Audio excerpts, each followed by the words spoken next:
Mungkin memang sudah takdirnya kalau Mas Ganjar Pranowo mengalami semacam deja vu dengan apa yang sudah dilakukan oleh Pak Jokowi.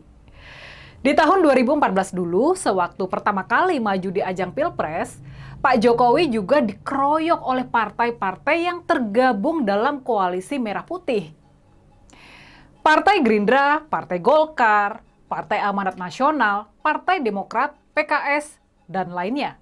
Semuanya mendukung Eyang Prabowo maju sebagai capres. Mereka mendukung duet Prabowo-Hatta, perwakilan dari Partai Gerindra dan Partai Amanat Nasional. 10 tahun berselang, sepertinya Mas Ganjar bakal mengalami nasib yang sama dengan Pak Jokowi dulu. Sekarang, giliran dia yang juga dikeroyok sama banyak partai yang lebih mendukung Eyang Prabowo. Hari Minggu kemarin, lagi-lagi Partai Gerindra, Partai Golkar, dan Partai Amanat Nasional, kali ini ditambah dengan Partai Kebangkitan Bangsa, mereka mendeklarasikan dukungan terhadap Eyang Prabowo sebagai capres. Ini benar-benar sebuah deja vu. Ketemu lagi dengan saya, Rini Budoyo, di Hot Topic, cuma di kanal YouTube 2045 TV. Ikut Komando Jokowi, kita dukung dan menangkan Ganjar Pranowo.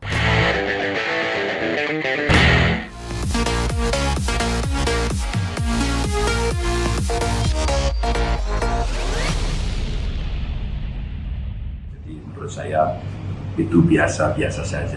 Dan kisah ini pun pernah terjadi pada saat 2014 kalau tidak salah ya. Saat itu yang mendukung lawannya Pak Jokowi itu juga sama, mereka semua berbondong-bondong ke sana. Dan kejadian ini kita catat dalam perjalanannya. Mengenakan kaos kisah belusukan Jokowi, Mas Ganjar menanggapi santai bergabungnya 4 partai parlemen untuk mendukung pencapresan Eyang Prabowo. Dia juga mengingatkan kalau kejadian serupa pernah menimpa pada Pak Jokowi di Pilpres tahun 2014. Dan nyatanya, waktu itu Pak Jokowi lah yang memenangkan Pilpres dan menjadi Presiden RI yang ke-7. Bisa saja, nasib baik juga bakal menghampiri Mas Ganjar, seperti yang dialami oleh Pak Jokowi 10 tahun lalu. Dikeroyok partai-partai seperti yang dialami oleh Pak Jokowi 10 tahun lalu, Mas Ganjar malah dapat banjir dukungan dari rakyat, dari para pemilih. Yang pasti, sekarang ini tercatat sudah lebih dari 1000-an organ relawan yang mendaftar sebagai pendukung Mas Ganjar. Ini dahsyat loh. Soalnya, jumlah ini sudah melebihi jumlah organ relawan yang mendukung Pak Jokowi pada Pilpres 2014 maupun 2019. Sebetulnya, gagal bergabungnya Partai Golkar dan PAN ke koalisi partai-partai pendukung Mas Ganjar, ini adalah kabar baik juga. Ini adalah kabar baik buat para pendukung Mas Ganjar. Soalnya, kita semua tahulah reputasi dari partai-partai itu. Kita tahu reputasi dari Partai Golkar dan juga PAN.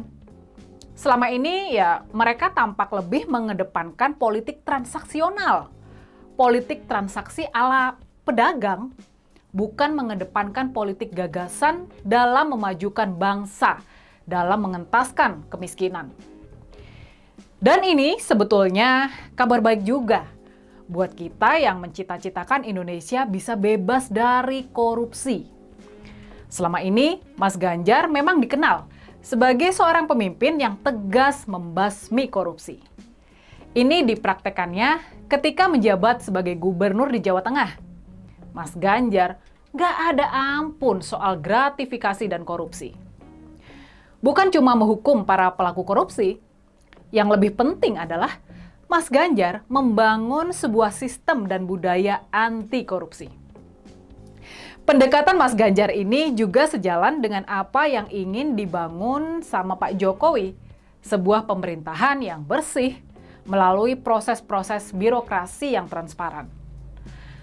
Slogan Mas Ganjar di Jawa Tengah, "Boten korupsi, boten ngapusi," yang artinya kurang lebih tidak korupsi dan tidak menipu, ini pastinya bakal dibawa juga ke tingkat nasional kalau Mas Ganjar jadi presiden.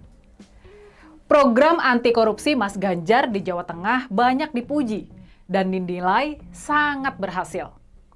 Semangat mboten korupsi, mboten ngapusi kini telah mengakar sampai bawah.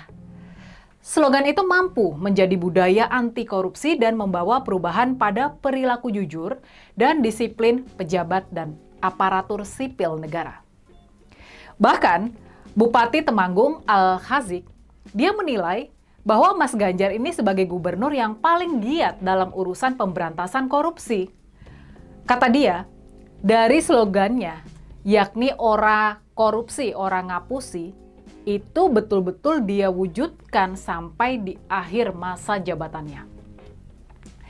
Semangat anti korupsi Mas Ganjar sekarang betul-betul ikut mewarnai pemerintah daerah hingga ke kabupaten-kabupaten, hingga Kabupaten Temanggung. Pendapat senada juga disampaikan oleh Bupati Kendal, yaitu Diko M. Ganinduto.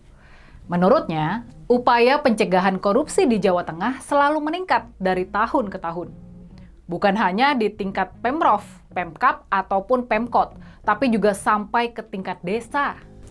Diko bercerita kalau upaya pencegahan dan pemberantasan korupsi di bawah kepemimpinan Gubernur Ganjar dilakukan lewat jalan kolaborasi di antara Pemprov dengan Pemkab atau Pemkot.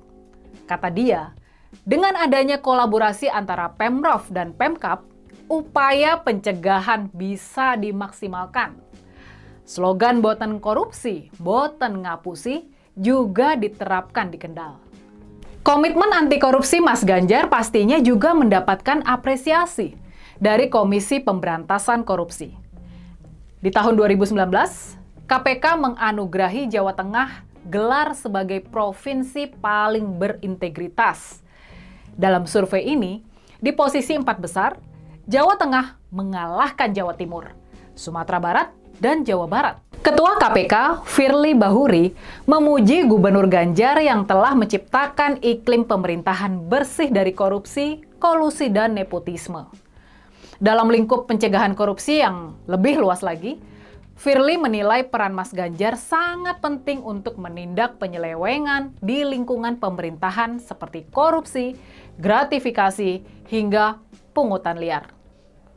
Kata dia, Pak Gubernur sudah memastikan bahwa di dalam pengesahan dan penyusunan anggaran harus clear, tidak ada korupsi, tidak ada uang ketok palu, itu yang harus dilakukan oleh Gubernur. Kalau Pak Ganjar sudah melaksanakan, maka kami berterima kasih. Itulah kata-kata pujian dari seorang ketua KPK. Nah, makanya melihat sepak terjang Mas Ganjar dalam memberantas korupsi dengan sikapnya yang tegak lurus, yang tegas, yang hitam putih dan nggak abu-abu, maka wajar saja kan? Kalau banyak partai yang merasa enggan bergabung dalam koalisi yang mendukung Mas Ganjar. Penyebabnya sederhana saja. Mas Ganjar ini nggak bisa diajak kompromi. Ketika saya pakai baju jersey, Pak Ganjar,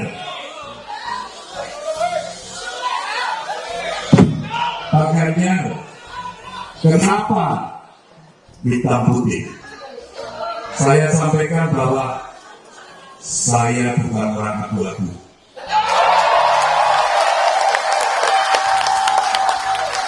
Ketika kita bersikap pada suatu keputusan yang sulit, Anda mau pilih yang mana? Hitam atau putih?